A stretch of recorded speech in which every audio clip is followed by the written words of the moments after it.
Iglesia 412 Ministerio en Español les da la bienvenida al servicio familiar de hoy. Ganar, discipular, enviar. Que la paz de nuestro Señor Jesucristo reine en cada uno de sus corazones y que no se vayan de este lugar como llegaron. Bienvenidos. Ganar, discipular, enviar. Iglesia 412. Dios es bueno, amén. Amén. Hoy tengo el privilegio de también darle una bienvenida a nuestro pastor Fausto. Él es un pionero de la iglesia Calvary Chapel. Él les va a contar un poquito de cómo él fue uno de los primeros pastores hispanos de Calvary Chapel. Y es para mí un placer en esta hermosa mañana introducir a nuestro hermano pastor Fausto. Y sin más preámbulos, recibámoslo con un fuerte aplauso. Amén. Gloria.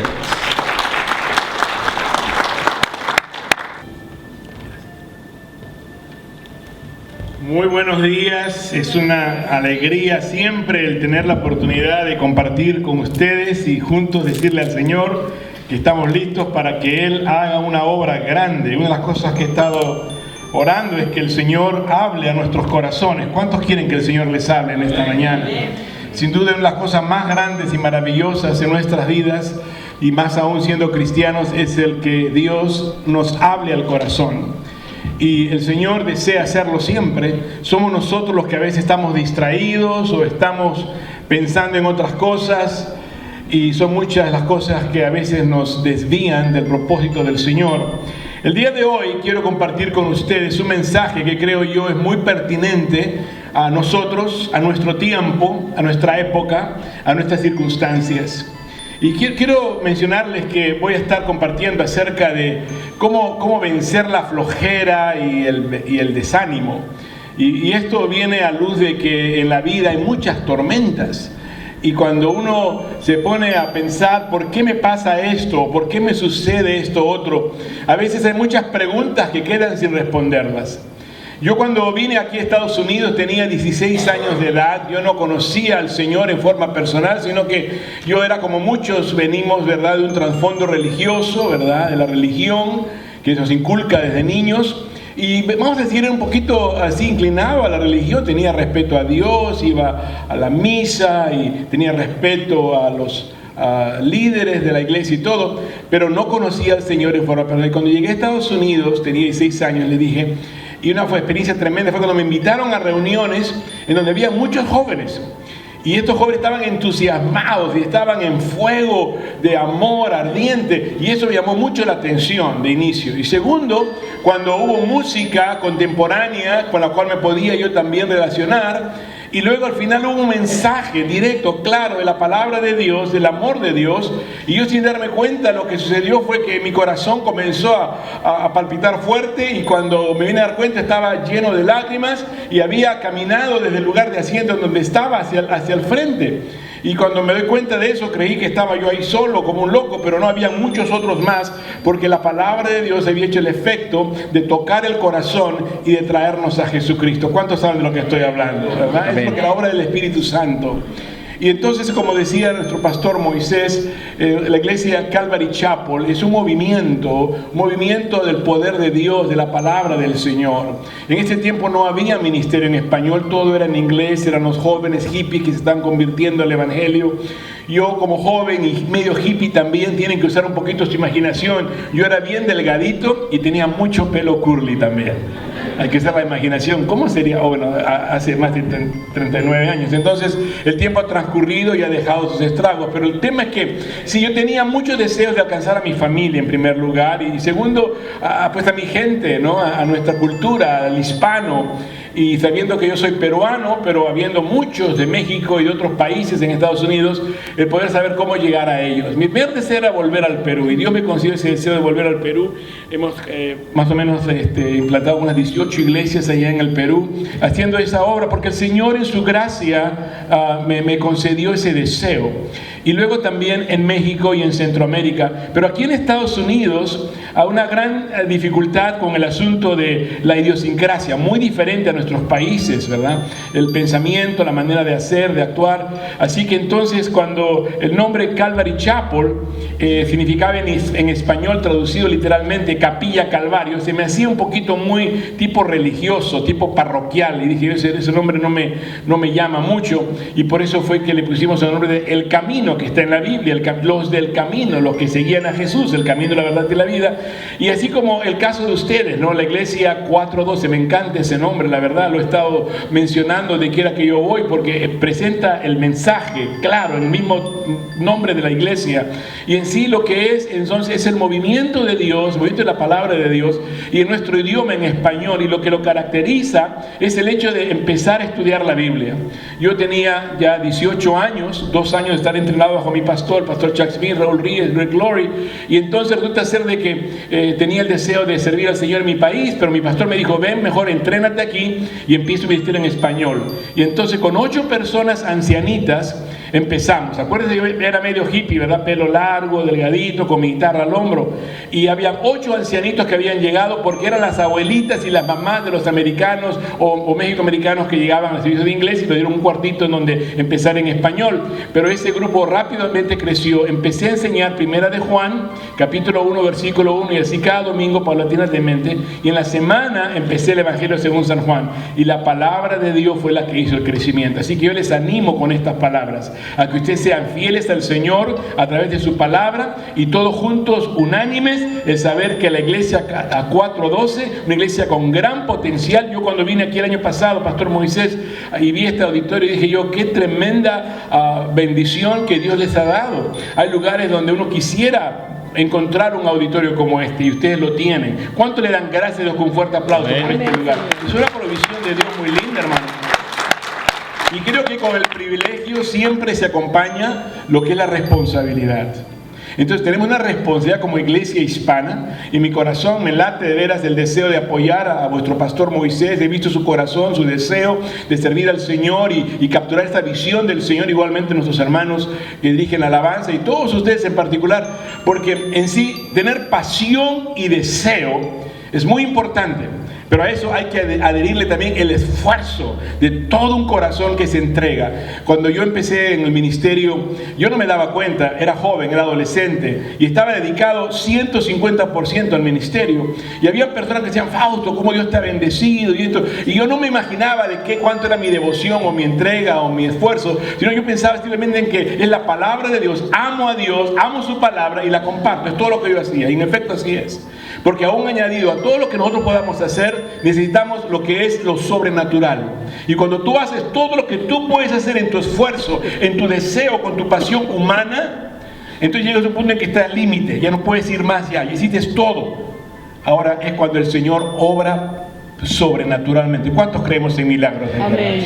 Y es lo que estamos siempre supuestos a esperar, a la expectativa, anticipación, que Dios haga un milagro, porque humanamente podemos hacer muchas cosas, pero llega un punto en el cual reconocemos que esto es todo lo que podemos hacer. Ahora le resta simplemente al Señor hacer lo sobrenatural. Entonces, ¿cómo vencer la flojera y el desánimo? Porque hoy en día, déjeme decir una cosa, hay mucha gente floja.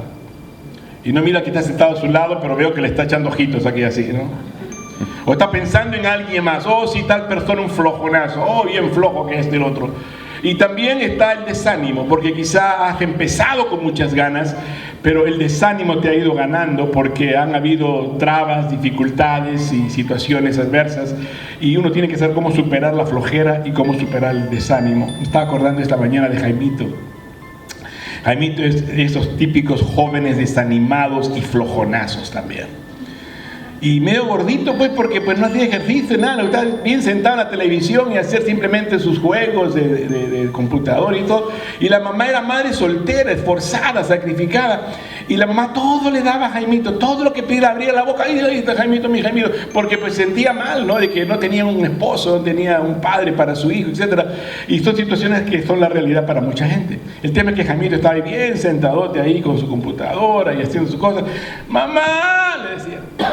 ¡Mamá! Y así, Jaimito, sí, mijito, dice, tengo hambre, mamá, tengo hambre. y la mamá estaba acostumbrada a prepararle qué hacer, qué comer, y va y le lleva en la cama y todo donde está él. Pero un día el pastor fue sabio en darle consejo a su mamá. ¿Sabe qué? No le haga todo eso, porque su hijo va a crecer siendo un flojonazo, un holgazán, y eso no es algo que debe hacer. Tiene que enseñarle a que haga las cosas por él mismo también. Ya está grandecito el muchacho. Así que la mamá se acordó del consejo del pastor, y cuando el hijo le decía: mamá, tengo hambre. Ok, pues hijito, levántate, ven, ayúdame y te preparamos algo. Y no contestaba. Y luego: mamá, que sigo teniendo mucha hambre, mamá. Pues hijito, levántate, ven y ayúdame. Y no había nada. Luego decía: mamá, que ya se me quitó el hambre, mamá. Y así dice la Biblia en Proverbios, ¿verdad? Que el flojo no sale porque dice: ahí está el león por ahí, está el temor de esto y lo otro. Y hay que vencer el desánimo. Hoy quiero invitarles a que abran sus Biblias conmigo, por favor, en lo que respecta al mensaje del día de hoy, que vamos a hablar acerca de las tormentas de la vida. Lo que hablé al principio es querer tocar acerca de cuál es la realidad en la que vivimos. Todos tenemos una realidad, no la podemos negar. Tú eres diferente a mí, yo soy diferente a ti, todos somos diferentes los unos a los otros, y vivimos en circunstancias que se presentan como realidades que son distintas las unas de las otras. Pero importante, como estamos hablando acerca de la iglesia, de un ministerio. Aquí para la iglesia americana, la iglesia 412, ustedes son el ministerio pionero en español con el pastor Moisés. Ustedes están creando historia, están escribiendo un libro de historia de lo que Dios está queriendo hacer en esta ciudad, en este valle, en esta iglesia y para el mundo hispano. ¿Cuántos países hay aquí representados? Quizás más de uno, sin duda. Y es por eso que tenemos que saber que estamos alcanzando a una comunidad multicultural. Pero el punto es el siguiente, de que quiero que abran su boletín ustedes, por favor, y vean que en la parte de adentro ahí hay líneas que son un espacio para que ustedes escriban. Así que sin ir antes muy lejos, quiero que por favor tomen lápiz y lapicero y anoten algunas cosas que yo quiero compartir con ustedes. Número 1, ¿cuál es tu realidad? Y cada uno de ustedes va a escribir lo que es realmente su realidad, simplemente como pregunta: ¿cuál es tu realidad? Número 2, ¿cuánto sabes de la iglesia? ¿Cuánto sabes de la iglesia realmente? Si eres parte de la iglesia, estás visitando la iglesia, la idea es ser intencional. ¿Cuánto sé de la iglesia? El nombre, el liderazgo, el pastor, cuáles son las metas y propósitos, porque estamos terminando un año, hermanos. ¿Se dieron cuenta ustedes de esto? No podemos simplemente dejarlo pasar de forma desapercibida. Hoy es el último domingo del año. Digan todos conmigo: ¡wow! Es el último domingo del año. Lo cual significa que tenemos que hacer realmente cuentas y hacer realmente reflexión. Entonces, número 1, ¿cuál es tu realidad? Número 2, ¿cuánto sabes de tu iglesia? Número 3, ¿estás listo para irte con el Señor? O no queremos pensar en eso, pero es una realidad. Nadie sabe la hora ni el día, pero la Biblia dice que está señalado para todos un día, el morir, y después el juicio. Entonces hay que estar listos. ¿Estás tú listo para irte con el Señor? En los temas de lo que la Biblia habla de escatología, los temas del porvenir, sabemos que los tiempos están mostrándose cada vez más cercanos al fin, y por lo tanto tenemos que estar listos. No solamente porque pensamos y decimos el Señor ya viene, pero también las circunstancias nos señalan afirmativamente que así es. Número 4, ¿qué sucede si nos azota la persecución a los cristianos? No estamos lejos de ello. Vemos que están habiendo cristianos que están siendo acribillados, asesinados brutalmente en ciertas partes del mundo. Y aquí en Estados Unidos se habla mucho del terrorismo, se habla acerca de cosas que están sucediendo, pero ¿qué acerca de los cristianos en sí por motivo de su fe cristiana? Iglesias que sean sacudidas, robadas, azotadas, y asimismo pastores y cristianos. Número 5. ¿Somos conscientes de la situación de los candidatos a la presidencia de Estados Unidos? Y realmente, ¿qué es lo que esto significa? ¿Cuál es el emblema de lo que estamos viendo al frente nuestro? ¿Nos interesa saber? Oh, no, yo no me meto en la política, dice usted. Sin embargo, usted sabe que la Biblia dice que debemos de orar por aquellos que tienen prominencia sobre nosotros en cuanto a la autoridad y las leyes, porque van a infundir acerca de lo que es paz y seguridad, o lo contrario. Número 6, ¿cómo está tu economía? ¿Cómo está tu economía? Hemos vivido por tanto tiempo en una situación de mucha holguera, pero también hemos sabido y conocemos lo que es estar en escasez. Y Estados Unidos está pasando por una gran crisis, pero no solamente Estados Unidos, el mundo entero, porque todo eso señala acerca del orden de un solo gobierno mundial, una sola economía mundial, una sola religión mundial, que todo prepara el estrado para el anticristo. Tenemos que estar listos, hermanos. Digan conmigo en voz alta, tenemos que estar listos. Tenemos que estar listos. Y por eso que la pasión y el deseo de poner el esfuerzo a la evangelización y al discipulado y a hacer trabajo misionero debe ser algo prioritario en nuestras vidas. Número 7, hacer más de todo, en todo, para Dios. Número 1, ¿cuál es tu realidad? Número 2, ¿cuánto sabes de tu iglesia? Número 3, ¿estamos listos para irnos con el Señor? Número 4, ¿qué sucederá si azotara la persecución a los cristianos? Número 5, acerca de los candidatos de la presidencia de Estados Unidos, ¿cuánto sabemos? ¿Cuánto o cómo oramos? Número 6, ¿cómo está tu economía? Y número 7, hacer más de todo, en todo, para Dios. Todo es para nuestro Dios. Ahora, vamos a mirar dos porciones de la Biblia que se encuentran en Mateo capítulo 8 y luego Mateo capítulo 14. La idea mía es compartirles acerca de las tormentas en la vida. Y una de las cosas que aprendemos es de que la vida ofrece tormentas. Y muchos dicen, ¿por qué? Pero es que hay que aprender que las tormentas vienen para todos y las tormentas vienen de todo tipo. Hay todo tipo de tormenta. Así como hemos mencionado en la realidad de cuál sea tu vida ahorita, económicamente, quizá una noticia, un tumor canceroso que va a acelerar la muerte, la separación de un ser querido, un accidente, simplemente el trabajo se terminó o tu negocio se está yendo hacia la quiebra, circunstancias que varían, las tormentas que vienen a la vida. Las tormentas le vienen a todos y son de todo tipo. Apunten esto, las tormentas de la vida son para todos y vienen de todo tipo de tormenta. Las tormentas son pruebas. ¿Por qué no vienen a todas las tormentas? Porque son pruebas. Y las pruebas, así como el examen final, los exámenes a fin de lo que es el semestre, las escuelas, te ayudan a que puedas evaluar cuánto aprendiste y cómo sabes y cuál es tu nivel de aprendizaje. Las pruebas de la fe son para saber cuál es tu nivel de fe. Veremos que Jesucristo les dice a los discípulos, hombres de poca fe. Me pregunto si tú y yo sabemos cuál es la medida de nuestra fe. Entonces vemos que al final cuando Mateo 8 nos dice que Jesucristo calmó los vientos y los mares y hubo gran bonanza, los discípulos del Señor, asombrados, dijeron, ¿qué clase de hombre es este que aun los vientos y los mares le obedecen? Entonces vemos que habiendo sido discípulos del Señor, habiendo visto los milagros, las maravillas que el Señor había dado, enseñado y todo, aún no creían en Él. ¿Cuántos de ustedes quizás son cristianos, tienen tiempo viniendo a esta iglesia, quizás han ido antes a otras iglesias, saben mucho de la Biblia, mucho de los sermones, pero aún no creen? Verdaderamente tenemos que llegar al punto en que crees tú en el Señor, crees en tu palabra, y la pregunta es ¿por qué no creemos? Así que en cuanto a las tormentas, si están tomando nota, número 1, las tormentas son para todos, no hay excepción de nadie, y son todo tipo de tormentas, cualquier tipo de problema o dificultad, y son pruebas. Las tormentas son pruebas que vienen a nuestra vida, necesarias para poder saber cuál es tu nivel de fe, cuál es tu medida de fe, y asimismo el saber por qué es que no creemos.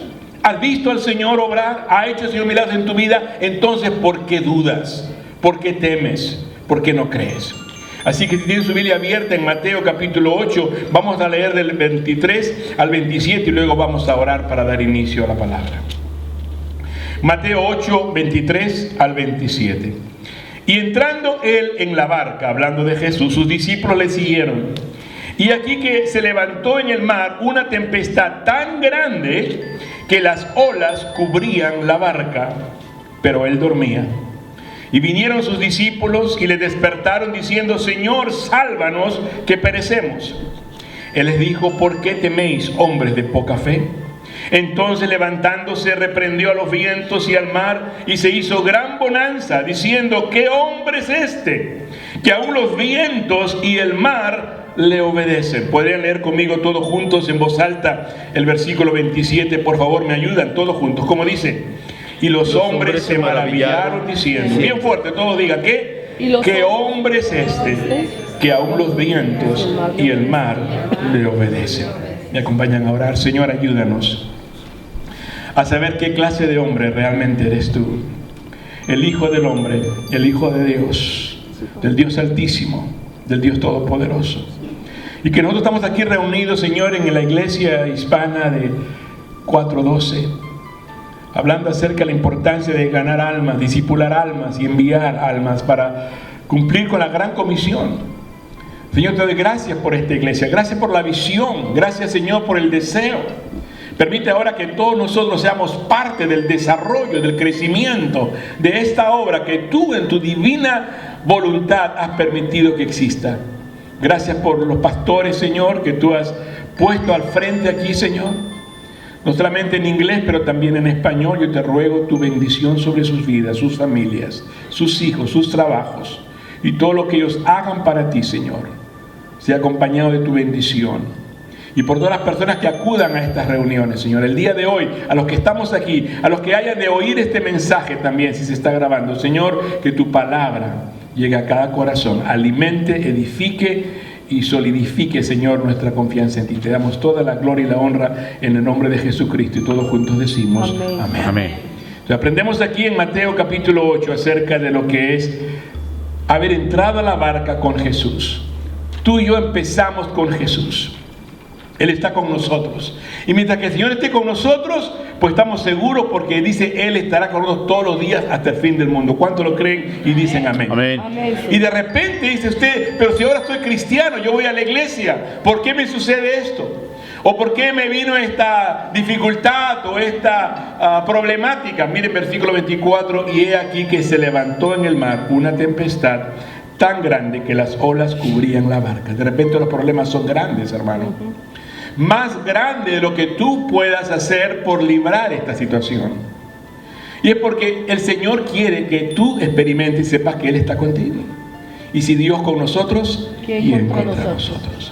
Pero si tú nunca has estado en una noche, no sabrás la diferencia entre la noche y el día. Si nunca has estado en un lugar donde hace mucho frío, no sabrás el contraste que cuando hay mucho calor. Y así vemos nosotros que los contrastes se conocen bien cuando se experimentan. Y tú no sabes qué tan grande es el Señor hasta cuando no has enfrentado grandes problemas. ¿Están entendiendo lo que le estoy diciendo, hermanos? Sí, Señor. Entonces vemos aquí que se levantó en el mar una tempestad. Se levanta un problema en tu vida, una dificultad, una carencia, una enfermedad, una problemática, cualquiera que fuera la situación. Vamos a llamarle mega tempestad. Apunta ahí en tu nota, mega tempestad. Porque hablamos de a veces vientos fuertes, hablamos de olitas que se levantan, ¿verdad? La marea alta. Pero cuando es una mega tempestad, es una mega tempestad. Quiero que me ayuden todos. Digan bien fuerte, mega tempestad. Todos juntos, ¿cómo? Una vez más, todos juntos, ¿lo hizo? ¿Cómo? Mega tempestad. Óigame, ¿ha tenido usted, puede recordar cuando tuvo una mega tempestad? Yo tengo mi vida marcada en el timeline de mi vida en donde he tenido megas tempestades. Pero ¿saben qué? Ellas me recuerdan, ellas me indican la manera como Dios se manifestó y cómo Dios se ha hecho conocer que Él es el Dios todopoderoso, el Dios sobrenatural. ¿Cuántos dicen amén? Amén. Así que gracias a Dios por estas megas tempestades, pero hay que aprender algunas cosas. Jesucristo dice que estaba, ¿cómo? ¿Qué estaba haciendo Jesucristo? Estaba durmiendo. Digan todos, ¿cómo estaba Jesucristo? Durmiendo. ¿Cómo es esto? Anoten esto, reacciones a las tempestades en la vida. Número 1, parálisis, nos paralizamos. Nos paralizamos, no sabemos qué hacer, ¿no? Número 2, nos atemorizamos. Y así sucede. Tienes temor, ¿qué voy a hacer? ¿Qué va a suceder? ¿Qué va a pasar? Y todas estas preguntas que te llevan hacia una duda que se acrecenta en incredulidad. Nos atemorizamos, nos paralizamos y tercero, nos bloqueamos. Ese bloqueo sucede en el que en vez de más bien acceder a la obra de Dios y venir más a la iglesia y entregarte más al Señor y más a la oración y más a la palabra, estás tú bloqueado. Y piensas que hay que trabajar más, o hay que preocuparse más, o hay que afanarse en tantas cosas, y al final, ¿qué sucede? Me sorprende el ver y saber de gente que siendo cristiana por tantos años, de repente ves que se desaparecieron de la iglesia, ves que de repente sus problemas van empeorando, pero ya no has ido a la iglesia. No, es que tengo muchos problemas. Justamente porque hay problemas tenemos que acercarnos más al Señor. ¿Están de acuerdo, hermanos? Sí. Pero ¿cómo se le ocurre que porque tengo problemas ya no voy a ir a la iglesia? Es que tengo que trabajar hasta los domingos, pastor. Gran solución, que inteligente. Vas a trabajar el domingo, así tu problema se va a solucionar, ¿verdad? No. Lo que pasa es que está bloqueado. Digan conmigo, ¿está qué? Bloqueado. Claro. Y pregúntate tú también, ¿estaré yo bloqueado? Porque cuando uno está bloqueado, uno no ve, no piensa, está atorado, está tapado o está paralizado, sin hacer nada. Sí, por el temor. ¿Qué dice aquí en la palabra, versículo 24? Pero él dormía. Jesús está descansando al saber del propósito divino que lo conllevaba de pasar al otro lado. Y tú y yo tenemos que aprender a estar tranquilos, pacientes, la paz que sobrepasa todo entendimiento. En un viaje de avión transatlántico, cruzar el mar Atlántico al continente europeo, había un niño que tendría 6, 7 años. Estaba viajando solo, lo cual no es muy acostumbrable porque generalmente, pues, ¿qué niño va a viajar así, no? Tan lejos, tan largo el viaje. Y en viajes transatlánticos, dependiendo a veces de los climas, las épocas, a veces hay bastante turbulencia. Y a veces el capitán anticipa esto, va a haber cierta turbulencia, por lo tanto se aconseja que no se remuevan el cinturón de seguridad, sino que se conserve con él y que no se estén levantando, sobre todo si ve la luz encendida, etcétera, y todo lo demás. Todos se miraron a este niño que estaba solito, muy tranquilito el niño. Los demás estaban medio preocupados, ahí que turbulencia, que esto y lo otro, hablando entre ellos. Pero el niño muy tranquilito ahí leyendo su librito. Y de repente comienzan las turbulencias, y algunas son más fuertes que otras. Y de repente comienzan a caerse las cosas de arriba, porque la turbulencia era fuerte, y ahora se asusta todo. Y el niño, tranquilo.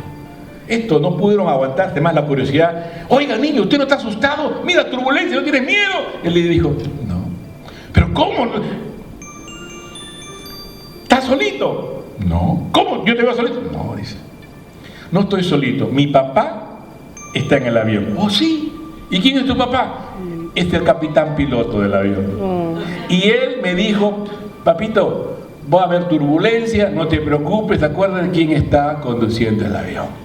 ¿Cuántos saben que Jesucristo Amén. Es el capitán de nuestra barca? Amén. El capitán de nuestro avión. Dale un fuerte aplauso al Señor, que lo vamos a dar, hermano. Uno puede descansar tranquilo porque sabemos quién está al frente, quién nos está proveyendo y guiando y llevando. Control. Había una tripulación de gente muy sofisticada en un crucero de esos así muy elegantes, y había una mujer así de esas que son muy popov. Y van por la gente por delante, ¿no? Con todo su protocolo, y entonces tenía gente ahí que estaba mirando en su iPad y le estaban avisando, mira, va a haber una tormenta grande en la dirección que el barco está yéndose. Quiero hablar con el capitán, decía ella, y el capitán le dio audiencia, y ella decía, ¿qué capitán? ¿Cómo es posible que nos está llevando el barco directamente hacia la tormenta y que este y que lo otro? Y el capitán le mira y le sonríe, ella hablando con toda su prepotencia y todo lo demás. Y él le sonríe, oiga, pero usted no se preocupa, usted que no sabe nada. Discúlpeme, yo soy el capitán. ¿Y qué cosa? Como capitán yo sé y estoy bien estoy acerca de qué clase de barco tenemos. Y este barco es contra tormentas y este barco no se puede hundir. Hermanos queridos, tú y yo sabemos que el Señor tiene un plan para tu vida y tu vida no se puede hundir porque el Señor la ha hecho con un propósito que es un propósito eterno. ¿Cuántos dan gloria a Dios? Señor Jesús. Así que ¿por qué nos preocupamos? ¿Por qué nos afanamos? ¿Por qué nos ponemos ahí injoniando? A veces la esposa molesta al marido porque está nerviosa o viceversa, o quizá nos la damos con el pastor, no que el pastor aquí, no que el hermano, no que en la escuela. Hermano, no le eches la culpa a nadie, aprende a confiar y aprende a esperar en el Señor. Versículo 24 dice, y vinieron sus discípulos, 25, y vinieron sus discípulos y le despertaron diciendo, Señor, sálvanos que perecemos. Aquí vemos una respuesta doble, un lenguaje doble. Dice, sálvanos que perecemos. Positivo y negativo. Sálvanos, ellos saben que les puede salvar, pero negativo, ellos creen que van a perecer. ¿Por qué creen esto? Y así parecemos nosotros también. Creemos que Dios es todopoderoso, pero tenemos miedo porque creemos que vamos a perecer. Que tu lenguaje no sea doble, que tu lenguaje no sea dual, que tu lenguaje no sea positivo y negativo, que tu lenguaje sea uno afirmativo. Crees en el Señor. Versículo 26, Él les dijo, ¿por qué teméis, hombres de poca fe? Entonces, levantándose, reprendió a los vientos y al mar, y se hizo grande bonanza, y los hombres se maravillaron, diciendo: ¿qué hombre es este que aún los vientos y el mar se obedecen? Escuchen, por favor, ¿cuántos de ustedes pueden recordar un momento, una instancia, cuando el Señor ha obrado y se ha manifestado y te ha provisto o ha hecho un milagro en tu vida, y tú recuerdas y sonríes porque el Señor ha sido bueno contigo? ¿Cuántos de aquí se pueden recordar en una situación que el Señor ha hecho algo por usted? Levante su mano, por favor. ¿Y qué decimos? Así como los discípulos se maravillaron. ¡Wow! ¡Qué grande es el Señor! El Señor es bueno. ¡Wow! El Señor es poderoso. Pero ¿por qué después del hecho y del acto de haber desconfiado, haber hablado negativamente, de habernos atemorizado, paralizado y bloqueado, después decimos: ¡ay, Señor, gracias! Que al final...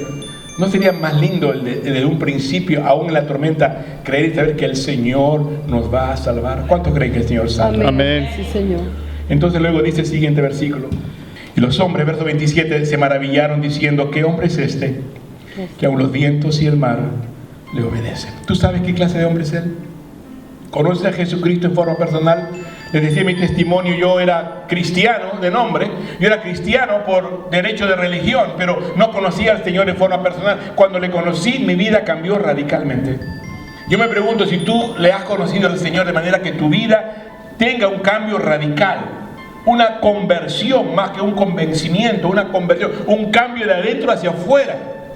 Por eso fue que a los 18 años, al Señor darme la oportunidad de empezar con un grupo de 8 personas, me dediqué no solamente al 100, al 150%, a estudiar la palabra y a orar y a dedicarme y a aprender de aquellos que estaban adelante que yo, para yo poder seguir, imitar a ellos su ejemplo. Y el Señor ha hecho una obra que no tiene nombre ni explicación. Y si preguntan: hermano, ¿a qué se debe esto y lo otro? Simplemente es la gracia de Dios. Díganlo conmigo: ¿es la qué? La gracia de Dios. Miren qué lindas familias están reunidas aquí en esta mañana. Amén. He podido ver a lindas familias. Hay rostros alegres, sonrientes. Qué bonito que vienen a la casa del Señor. Hermanos, démosle gracias a Dios. Amén. Venimos de muchas partes, de México, de Centroamérica, de Sudamérica, o aquí mismo de Estados Unidos. Tienen hijos, tienen hijas. Denle gracias a Dios. Bien fuerte conmigo. Digamos que gracias a Dios. Seamos agradecidos por todo lo que el Señor ha hecho. Sí, Señor. Veamos San Mateo capítulo 14. Han pasado ya ahora varias diferentes situaciones. Del capítulo 8 al capítulo 14 son varios capítulos. Y han sucedido varias cosas. En el capítulo 10, el Señor ha comisionado a estos mismos discípulos. Ahora tienen un lugar de oficiales, discípulos oficiales ya. Es como tú empezaste y tus pininos, pero ahora ya tienes experiencia, has alcanzado cierta madurez, ahora se te va a encargar cosas de mayor peso de responsabilidad y por lo tanto hay que asumirlo responsablemente. Y mire usted lo que pasa en el capítulo 14, empezando a leer del versículo, hablando acerca de la tormenta. San Mateo capítulo 14, versículo 22. Enseguida Jesús hizo a sus discípulos entrar en la barca e ir delante de él a la otra ribera. Entre tanto que él despedida la multitud, subió al monte a orar aparte, y cuando llegó la noche estaba allí solo. Y ya la barca estaba en medio del mar, azotada por las olas, porque el viento era contrario. Mas a la cuarta vigilia de la noche Jesús vino a ellos andando sobre el mar, y los discípulos, viéndole andar sobre el mar, se turbaron diciendo: ¡un fantasma! Y dieron voces de miedo. Pero enseguida Jesús les habló diciendo: tened ánimo, yo soy, no temáis. Entonces le respondió Pedro y dijo: Señor, si eres tú, manda que yo vaya a ti sobre las aguas. Y él dijo: ven. Y descendiendo Pedro de la barca, andaba sobre las aguas para ir a Jesús. Pero al ver el fuerte viento, digan todos conmigo, ¿qué le pasó? Tuvo miedo. Y comenzando a hundirse, dio voces diciendo: Señor, sálvame. Y al momento Jesús, extendiendo la mano, asió de él y le dijo: hombre de poca fe, ¿por qué dudaste? Y cuando ellos subieron en la barca, se calmó el viento. Entonces los que estaban en la barca vinieron y le adoraron diciendo: verdaderamente eres Hijo de Dios. ¿Nota la diferencia? Ya no es de qué clase de hombre es este que aún los vientos y el mar lo obedecen. Ya no, ahora dicen verdaderamente eres hijo de Dios. Es el deseo que deseamos nosotros llegar al punto de culminación. Que tú y yo y todos aquí lleguemos al punto de decir verdaderamente, Él es el Hijo de Dios. No solamente decirlo de los labios para afuera, pero decirlo de corazón. Con un conocimiento experimental, un conocimiento verdadero, que nada ni nadie puede venir y robarte a ti. Aunque digan lo que digan, aunque sea lo que suceda, aunque aparezca lo que aparezca, tú sabes en quién has creído y nada te pueda mover de ello. Veamos una vez más, versículo 22. Enseguida Jesús hizo a sus discípulos entrar en la barca. Cuando una persona tiene tiempo en el Señor, debe ser obediente. Amén. Y Jesús te dice una sola vez y tú le obedeces. No está solicitándoles, está ordenándoles que entraran. Entre tanto que Él despedía a multitud. Jesús dijo, vayan, suban y yo me voy a quedar. Entonces hay un periodo allí de un cambio, de una graduación. Ya no necesitas estar ahí con Jesús tomando de la mano, o Él ahí en la alcoba y tú estás allí en el mar, sino que dar lugar a obedecer su palabra. Amén. Muchas veces nos hemos dejado llevar por la emoción. Somos latinos, somos muy emotivos nosotros. Nos gusta sentir su presencia, nos gusta sentir el gozo del Señor, nos gusta la alegría, es típico de nosotros. Pero van a haber momentos en los cuales Dios nos va a hacer pasar por sombras de valle de muerte, nos va a hacer pasar por experiencias donde no va a haber emoción, tú no sientes nada, aún tus deseos han desaparecido. Lo que antes había como una motivación, ya no hay ganas, no hay deseo, no hay motivación, no hay nada. Pero sí hay una cosa, hay obediencia en tu corazón y por lo tanto tú sigues leyendo la Biblia y sigues predicando la palabra y sigues orando y sigues sirviendo al Señor. Ese es el punto a lo cual quiero llegar con ustedes. Amén. Hoy en día mucha gente se deja ya por las emociones. Yo no quiero ir a la iglesia, no siento, no me da deseos, por lo tanto yo no voy a ir. ¿Qué es eso? Hay uno que superar tus sentimientos y emociones. Dice, ¿por qué te abates, oh alma mía? ¿Por qué te turbas dentro de mí? Espera en Dios, porque aún he de alabarle, salvación mía y redentor mío. El alma, hermanos, ¿qué es el alma? El alma está constituido por lo que es la mente y el corazón, pensamientos y sentimientos. Es lo que lleva a la voluntad. Y es por eso que toda decisión es filtrada a través de tus pensamientos y asimismo tus sentimientos que llevan a la decisión de tu voluntad. ¿Por qué haces lo que haces?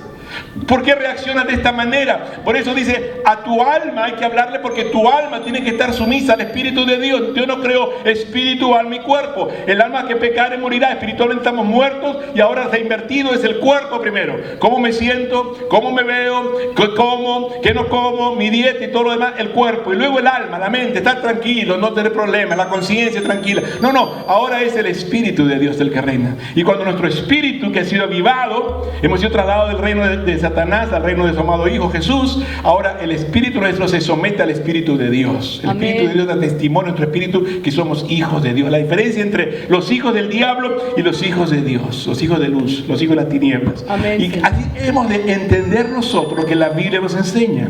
Y vemos aquí entonces algo muy importante, hermanos. Versículo 23 dice, despedida la multitud, subió al monte a orar aparte. ¿Por qué no oramos más? Amén. Porque espiritualmente estamos inertes. Quizá eres cristiano, sí, pero estás bloqueado, estás paralizado, estás temeroso. No nos sorprenda el hecho de que iglesias muy grandes, con miles de personas que acuden a las reuniones los fines de semana, en los grupos de oración, se pueden contar con los dedos de una mano cuando llegan a orar. Y eso es sorprendente. Yo fui invitado por mi pastor a ir a orar cuando yo recién me convertí, 17 años. Y en la iglesia de miles, yo me imaginé, dije yo, a la oración, mi pastor me invitó, Fausto, ¿quiere venir a orar conmigo a las 6 de la mañana? ¡Wow! Tremendo. Y fui a las 6 de la mañana y habían 4, 5, 6. Y el resto eran inclusive pastores que estaban con sueldo ahí. Entonces dije yo, ¿y el resto? Bueno, se les invita, pero pues no llegan. Por obligación algunos llegan. Pero mi vida a través de los años ha aprendido a valorar lo que es el poder de la oración temprano en la mañana. Marcos 1:35 dice, cuando aún estaba oscuro, el Señor se levantó y se fue a un lugar aparte a orar. Hermanos, el poder de la oración. Amén. Amén. Y Jesús nos da ese ejemplo que debemos nosotros saber imitar. Amén. ¿En cuál es el secreto de la vida de un hombre, de una mujer que está sirviendo al Señor y que a través de los años pasa las megas tormentas y lo demás? Hermanos, tenemos que aprender a ser hombres de oración. Los discípulos nunca le dijeron a Jesús: enséñame a predicar, enséñame a hacer milagros, aunque vieron los milagros y la manera como Jesús predicó con una autoridad que ninguno lo podía imitar. Amén, Señor. Pero sí le dijeron: Señor, enséñanos a orar. Tal ha sido el efecto y el impacto de la vida de oración de Jesús, que los discípulos al mirar dijeron: Señor, enséñanos a orar. Hermanos, yo les digo, seamos una iglesia que ora. Amén. Seamos hombres y mujeres que oramos. En una nota personal, yo, como les dije, empecé orando a las 6 de la mañana con una persona que me guía a los pies de Cristo, porque vas a trabajar temprano. Tenía 17 años de edad, vivía a 4 cuadras donde vivía yo, y me decía: ven a orar conmigo antes de que vayamos a la escuela, vayamos a trabajar. Y yo me levantaba a las 5 de la mañana, caminando oscuro, en el invierno, en el verano, me iba a su casa y orábamos y leíamos la Biblia. Luego mi pastor me dice: ven a orar a las 6, como decimos en México, papayita. Pues claro, pues ya lo he estado haciendo, cuando es una disciplina la cual tú has estado cultivando en tu vida. Pero pasar los años, uno lo hace quizá de una manera como rutina. Yo me levanto a las 5 de la mañana, sí, como que muy espiritual, todos los días me levanto a las 5 de la mañana, me despierto a las 5. Pero ¿saben una cosa? Hace 7 años y medio, nuestro hijo mayor tomó una mala decisión en cuanto a alejarse de las cosas de Dios, y me dolió, me rompió el corazón, me rompió el alma a mí y a mi esposa. ¿Cómo puede ser? Mi hijo iba conmigo de niño para todas partes, me llaman el pastorcito, Faustito, iba conmigo para todas partes, el mundo lo conocía. A los 7 años tomó la decisión de quedarse con los amigos y vivir esa vida, y no iba a poderle tolerar que no se sometiera a la santidad que nuestro hogar debería de ser.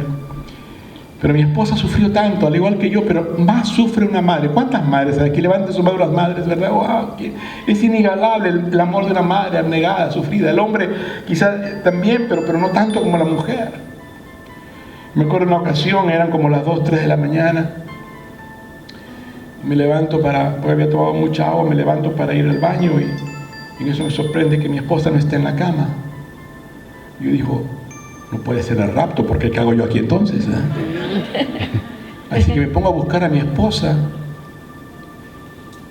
Está todo oscuro, pero en la alcoba, en el cuarto de habitación donde nuestro hijo habitó antes de irse de casa, se escuchaba un susurrar. Y era la oración quebrantada de mi esposa.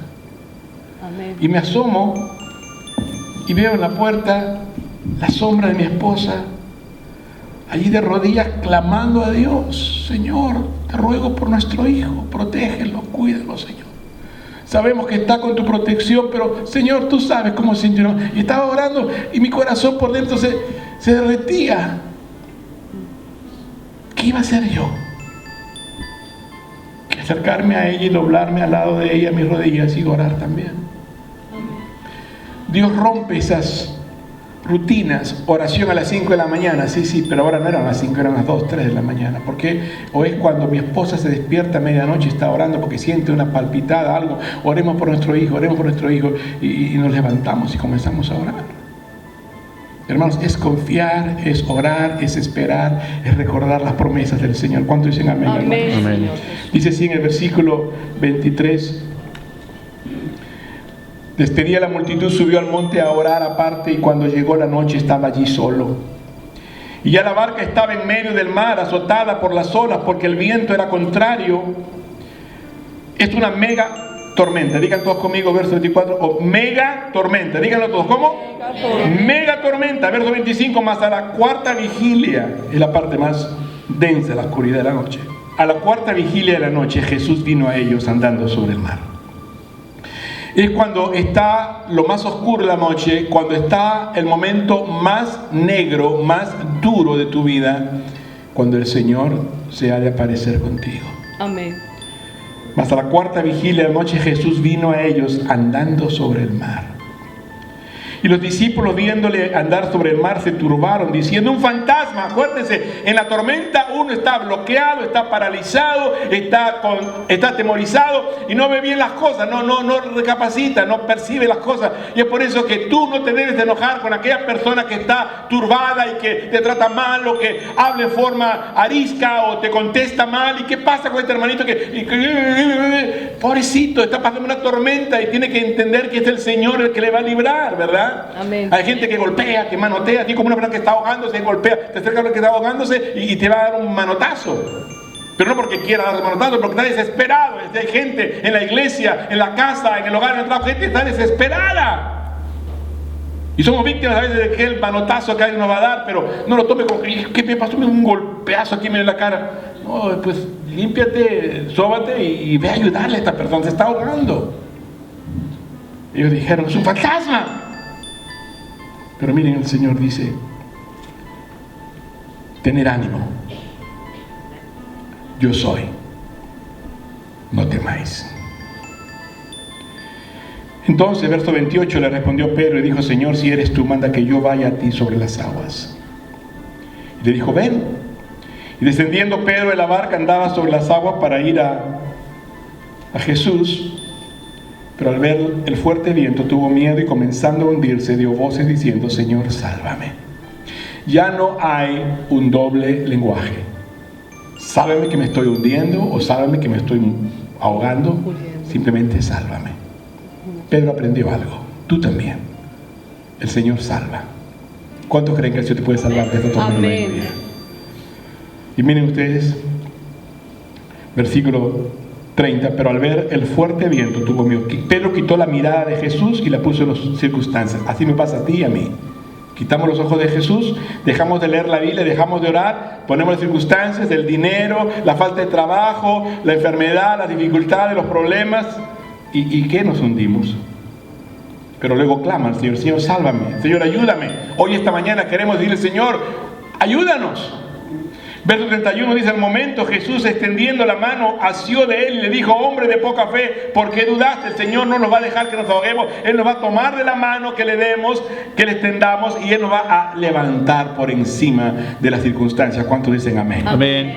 Pero igual vamos a ser catalogados como hombres y mujeres de poca fe. Y la pregunta punzante: ¿por qué dudaste? Después de tantas veces que hemos visto al Señor obrar y obrar y obrar, ¿por qué dudamos ahora, hermanos? ¿Por qué dudamos ahora, amigos? ¿El Señor se le habrá acortado sus brazos? ¿Se le habrán agravado sus oídos para no escuchar nuestra oración? ¿Y se le habrán acortado los brazos para no cansarnos de salvarnos? No, es el pecado que nos ha separado de Dios. Y cuando estamos separados de Dios, entonces dudamos y nos atemorizamos. Esta es la Biblia. Todos tienen una o más Biblias. Si tú dejas que la palabra de Dios habite en tu corazón, en tu mente, en tu vida, el pecado no tendrá cabida. Mientras más cabida le des al pecado, las distracciones, los entretenimientos sutiles y sin ningún beneficio, en vez de pasar tiempo en la palabra de Dios, tenemos que darnos cuenta que algo está pasando. Quiero terminar rápidamente dando algunos puntos simbólicos. Número 1, para los que están tomando nota: Jesús les ordenó que entraran a la barca. Y quiero que entendamos el símbolo de lo que es realmente la barca. La barca. La barca como doctrina fundamental. La barca representa el lugar cómodo, mientras que está a la orilla. Hay muchos de ustedes que son cristianos y estamos aquí en este bonito auditorio. Ahí estamos en nuestra barca aquí, tranquilos, ¿verdad? Y estamos con el Señor aquí con nosotros, pues estamos muy tranquilos. Aquí el Señor está con nosotros. Amén, gloria a Dios, qué bonito, ¿verdad? Pero el Señor dice: ahora quiero que vayas mar adentro, que vayas a evangelizar, que vayas a alcanzar a tu vecindario, que vayas a los hospitales, a las cárceles, que vayas al campo misionero. Él quiere que vayamos. ¿Por qué? Porque la barca es un lugar de ministerio. No solamente conocemos al Señor, hemos visto los milagros, las almas que se han salvado, han pasado muchas pruebas ya, tú también, yo también hemos pasado, pero estamos en la barca, pero estamos ahí estacionados en la orilla. Y es necesario movernos, activarnos. Muchos de ustedes, muchos de nosotros creemos que ya cumplimos, ¿verdad? Después de 39 años en el ministerio, digo yo, pues ya cumplí. Puedo estar en mi barca, tranquilito en la orilla, ¿verdad? Bien estacionado. Pero el Señor dice, no. Número 1, la barca es símbolo de estabilidad y comodidad, lugar seguro. Y todos anhelamos un lugar seguro, un lugar estable, un lugar cómodo. Pero espiritualmente nos sentimos bien acobijados y abrigados, pero estamos estacionados, estamos sin ir a ningún lugar. Y es importante que la barca represente un punto de partida, porque obedeciendo hemos entrado a la barca, pero no para quedarnos allí, sino para emprender y embarcar el viaje del Señor, el rumbo de nuestro destino. No importa qué edad tengamos, cuánto, mucho o poco sepamos, la barca simboliza un viaje de aventura de fe. ¿Cuántos dicen amén, hermano? Amén. Para subir y elevarnos a otra dimensión espiritual, llegar a una altura espiritual. Somos ya un nido vacío, los hijos se han ido de casa, se han casado, somos abuelitos, pues ahora disfrutar a los nietos. Claro que sí, pero no por ello vamos a quedar con la barca estacionada a la orilla. Tenemos que seguir zarpando y yendo a los lugares que el Señor nos ha dado. ¿Están entendiendo, hermanos, el mensaje? Muchos se quedan en la orilla, en el deseo, debido a la duda, el temor. No, yo estoy viejito para hacer esa cosa. No, yo ya hice tanto, ahora me quedo. Ya mi negocio ya lo voy a vender. Hermanos, el Señor quiere que tú estés listo para lo que Él quiere hacer en tu vida. Él quiere empezar algo nuevo. Digan conmigo, ¿empezar algo qué? Nuevo. Muchos, como los religiosos, tienen a Cristo, sí, pero tienen crucificado. Ahí está mi Cristo, el crucifijo, ahí está el Señor. No, el Señor quiere activar en nosotros su fuerza por medio del Espíritu Santo y su palabra. ¿Por qué debemos de cruzar el otro mar? ¿Por qué tengo yo que viajar? ¿Por qué tengo yo que predicar? ¿Por qué tengo que visitar otras iglesias? ¿Por qué tengo que empezar nuevas horas? ¿Por qué? ¿Por qué llegar al otro lado? Porque el éxito y la superación no es un destino, sino es un proceso. Por eso es que la gente, cuando llega a la cúspide, piensa en ellos fama, mucho dinero. Al final, ¿qué? Como que ya no, ¿esto es todo? Porque el éxito no es el haber llegado, el éxito es el ir rumbo hacia aquella superación de logros, un crecimiento continuo, una realización de una aventura de fe en una nueva dimensión. Este es el comienzo de nuestra vida. En las Escrituras dice que es Cristo en ti, nuestra esperanza en gloria. Hasta que hayan todavía almas inconversas, hay trabajo que hacer, hermano. Mientras que hay familias que están quebrantadas y fragmentadas, hay trabajo para hacer. Y hermano, la iglesia debe estar marchando como nunca al son del sonido de Dios y saber que el Señor está con nosotros. Él dijo, yo edificaré mi iglesia y las puertas del infierno no prevalecerán contra ella. ¿Cuántos lo creen, hermanos? ¿Cuántos dicen amén? ¿Cuántos dan gloria al Señor? Porque su palabra es poderosa. Obediencia a la puerta, a lo maravilloso del Señor. Estamos en la barca, sí. Hay quienes aún ni siquiera han entrado a la barca. Por si acaso hay aquí alguien que no ha entrado a la barca todavía, ni siquiera es cristiano, ni siquiera ha aceptado a Cristo en su corazón. Pero hablando acerca de aquellos que ya lo han aceptado, han entrado a la barca, pero están en la orilla. ¿Dónde está la comprensión de la visión? ¿Dónde está la percepción de índole espiritual? ¿Cuáles son las preguntas que el Señor otra vez nos hace? ¿Por qué? ¿Por qué permito esta tormenta en tu vida? ¿Por qué permito esta prueba en tu vida? En cuanto a la salud, la economía, el trabajo, la familia o aún en la iglesia. Nos preguntamos muchas veces, ¿por qué no se convierten cientos de cientos? ¿Por qué no hay más iglesias? ¿Por qué no hay más pastores? Cada vez hay menos pastores, cada vez se cierran más iglesias. Esta es la realidad. Pero no por eso nos vamos a desanimar, sino vamos a cobrar fuerzas y ánimo, como Jesús diciendo al andar sobre la hora, tened ánimo, yo soy, dice el Señor. Démonos un fuerte aplauso a Jesucristo. Yo soy, dice el Señor. No temáis, tener ánimo. Un barco estacionado no llega a ningún lugar. Y probablemente hay muchos aquí que están estacionados. Pero es tiempo de levantar el ancla y emprender vuelo. Pastor Moisés, ¿a dónde vamos?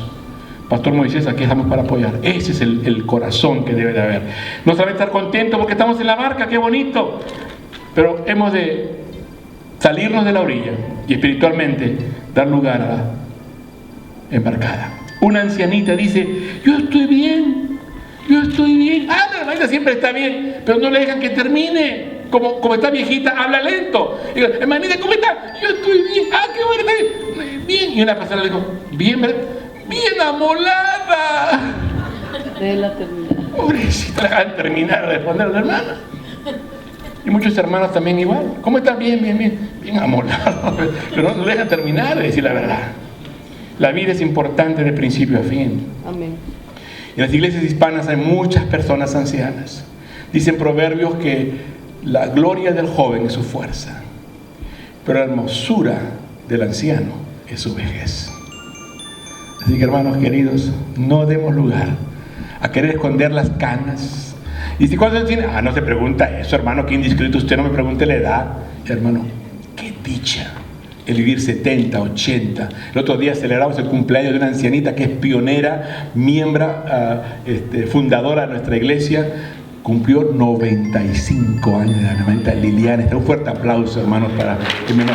95 años.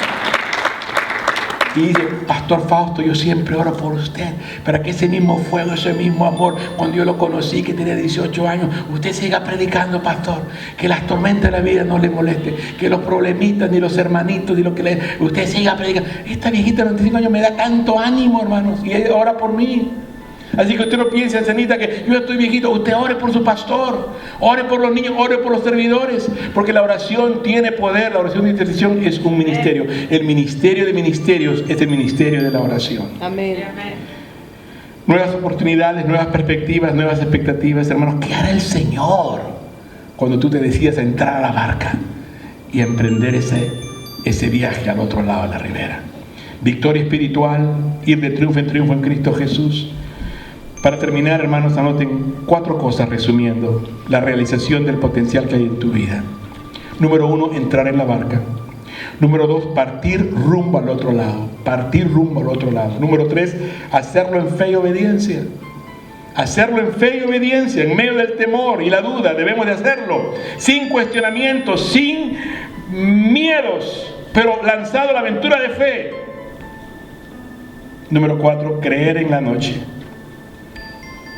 Cree en la noche más oscura de tu vida que el Señor vendrá a tu encuentro.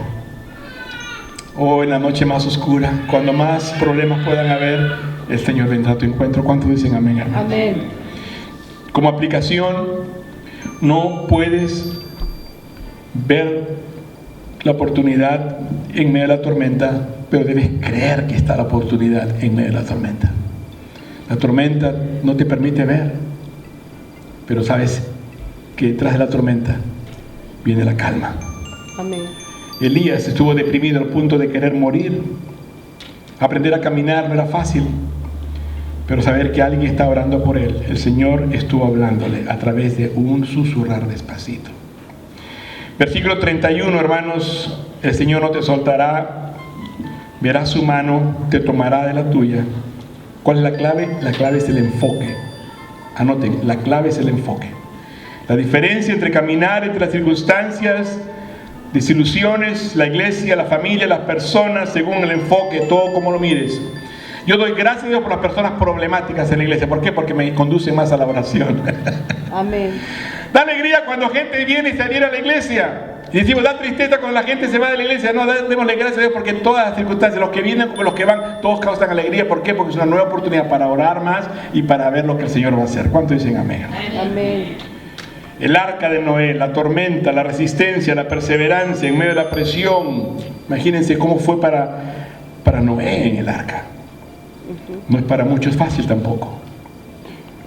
Pero Noé supo esperar y permanecer en la barca hasta cuando el Señor le dijo que era tiempo de abrir. Hay mucha gente que está en la barca pero luego se quieren salir. Imagínense que eso hubiera pasado antes de los 40 días y 40 noches, se hubieran todos ahogado. No salgas de la barca, no te vayas de la iglesia, no te vayas de tu ministerio, no dejes a tu familia, no dejes que tu matrimonio se hunda, no abandones tampoco a tus hijos, ámalos.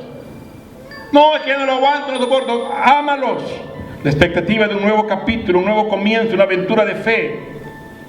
Hermanos queridos, Dios está con nosotros. ¿Cuántos dicen amén? Amén.